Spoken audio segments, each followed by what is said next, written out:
first three from the World Championships are here, and two other finalists. There's Rohan Browning of Australia, the Australian champion back in early April in Brisbane. Second in Yokohama in 10:10. Just a couple of weeks ago. Johan Blake, the third fastest man in history. He was sixth in Rabat, but he is picking up, I'm told.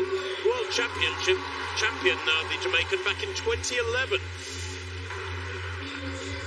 Akani Simbine goes in lane 3, fourth in Tokyo, fifth in Rio. The African champion back in 2018.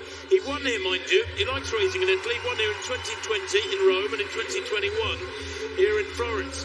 Fred Kerley goes in lane 4, the Tokyo Olympic silver medalist. He is the world champion, though, from Eugene last summer, winning in front of the home crowd, and he won in Rome last year at this Golden Gala meeting. He also won in Rabat last week, 9.94. He won the 200 in Doha. He's unbeaten this year, Kerley.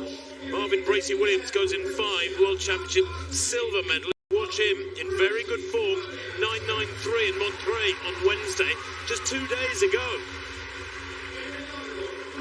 In 6th, Trayvon Bromell, the World Championship bronze medalist.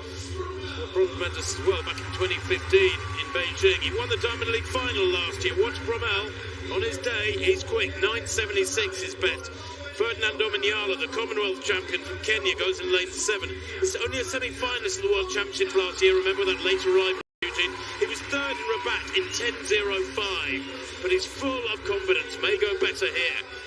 And completing the lineup, Samuele Ceccarelli of Italy, the European indoor champion. I'll tell you what, when Jacobs is absent, this young man is ready to take over. Of course, Lamont Jacobs, the Italian Olympic champion, pulling out of this meeting just a couple of days ago. His first outdoor race of 2023, this for Ceccarelli. Huge roar for him there in lane 8.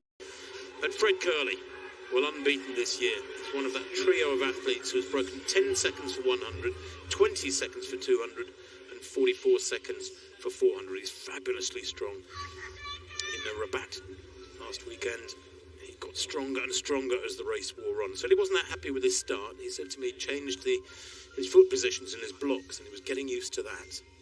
But he starts here as favourite as Kerley in 4. He's a mountain of a man. So much bigger than most of the rest of this field. Browning in 1 for Australia. Johan Blake goes in 2, the Jamaican, second to rise as we look at this field. Simbine of South Africa goes in 3. Then Fred Kerley in 4 there in the white t-shirt. Bracey Williams, the USA, the World Championship silver medalist behind Kerley, is in 5. Bromell, the bronze medalist in Eugene last year, in 6. Omanyala in 7. Ceccarelli, nearest the camera, in 8.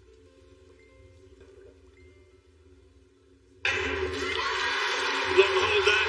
Good start there from Kerley. Not such good start from Simbine. Going well at the moment is Blake over the far side. But here comes Kerley. 400 metre man getting stronger and stronger as the line approaches. And he pulls away to a win by about 1.5 metres.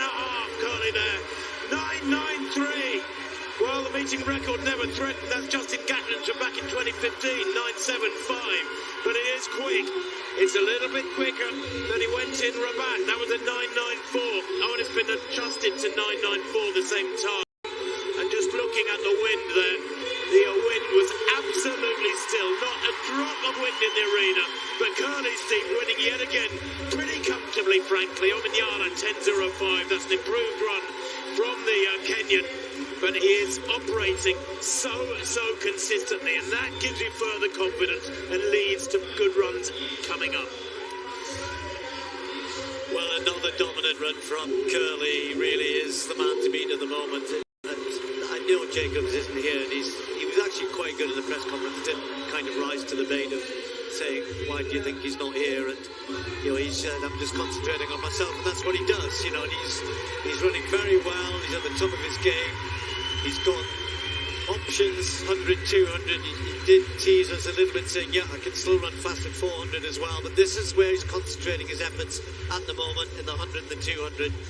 And I just, tonight, it's early season still, Tim, and you just know with Kerley, he's talked about 9.69, isn't it? Tyson Gay's American record, that's a target for him. And he's got to start getting into the 9.70s, once or twice. Maybe he's going to get close to that. And I think that will happen. I think Fred Kerley likes the competition. He'd want Jacobs here. He'd want the best here. I mean, he's got some great sprinters here against him. But even necessarily getting the best start here, once he's up into his running, meters. He just puts a little bit of daylight between himself and the others, and then he looks for the clock. He'd love to be running a little bit quicker, I know he would, but still a good dominant run from him.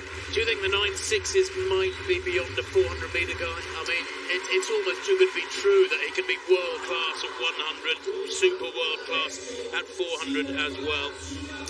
I think, though, he has to think that he can do that, you know, because there's obviously the chance that people he's running against right now are going to start running somewhere closer to 970, that sort of time. So he's got to believe he can do it, otherwise he shouldn't be doing the 100. And I think certainly the 970s, 969. Well, let's see. Well, there it is, 994. Omanyala and Rommel, second and third. Simbine back in for Kerley. Well, he's a quiet customer, lets his legs do the talking in the main.